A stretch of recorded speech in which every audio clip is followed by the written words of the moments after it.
CCTV's Desida Chumsri has more on the vote's aftermath from Bangkok.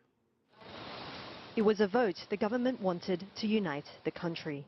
But a day later, Thailand's political divisions appear to run even deeper.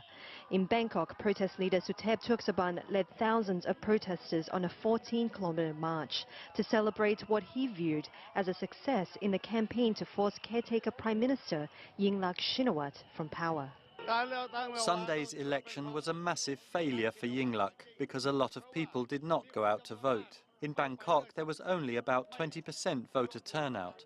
That's the smallest voter turnout in the history of all of Thailand's elections. But they failed to stop the election itself. For caretaker Prime Minister Yingluck, that was good enough. Despite the government's claim of victory after voting was conducted in 89% of the country's 375 constituencies, many factors point to the high likelihood that this election, which has been marred by protests and boycotts, could be declared void, offering no closure to this crisis. Final election results won't be known for months, and that could potentially create a dangerous power vacuum that analysts say could plunge Thailand further into crisis. They are willing to shoot guns at each other just to get the voting ballots out.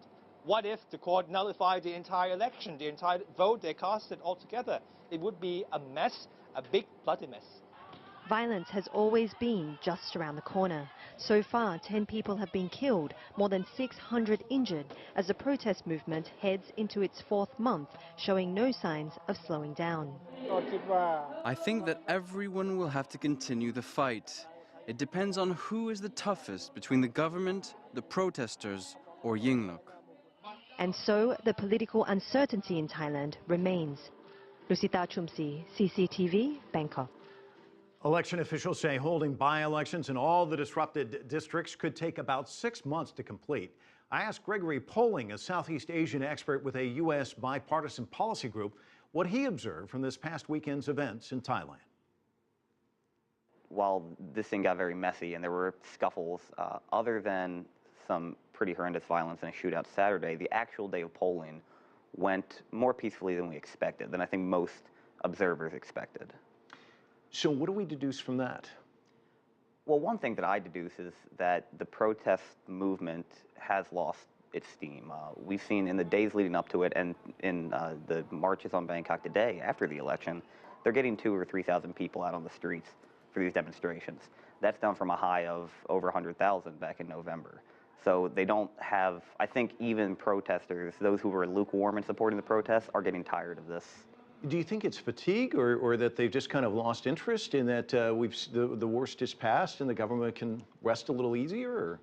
There's certainly a measure of fatigue. There's also the fact that I think the protests have lost some legitimacy. The turnout yesterday was higher than expected, certainly than the opposition expected.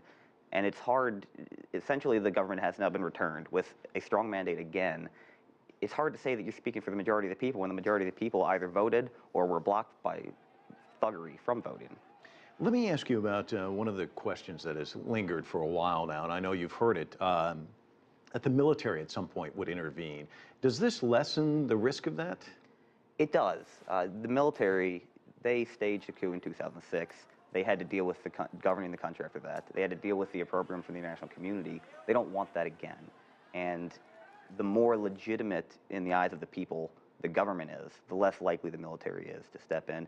The military also sent a pretty strong, if subtle, message yesterday in that most of the military leadership quietly went out and voted. And some were caught on tape going to their, in a sense, sending a message that we might not be happy with this government, but we accept the process. So now, if you are governing, it looks like you have a mandate, if you want to put it that way. What does this government need to do to mend this country? That's the question that I think they'll be struggling with for the next decade. This is now as divided as Thailand's probably ever been, certainly in its modern history. And it's not a political divide, it's geographical, it's ethnic and linguistic in a sense. They need to find a way to bring the North and the Northeast, the poorer rural parts, up to the rest of Thailand's level, but do so in a way that doesn't appear to be such an overt threat to the power and the prestige of the South and the capital, Bangkok. Delicate balancing act, very difficult. And one that clearly they almost but didn't quite get right this time around, or we wouldn't be facing this situation. Gregory Poling, thanks so much for coming in and talking to us. Thanks for having me.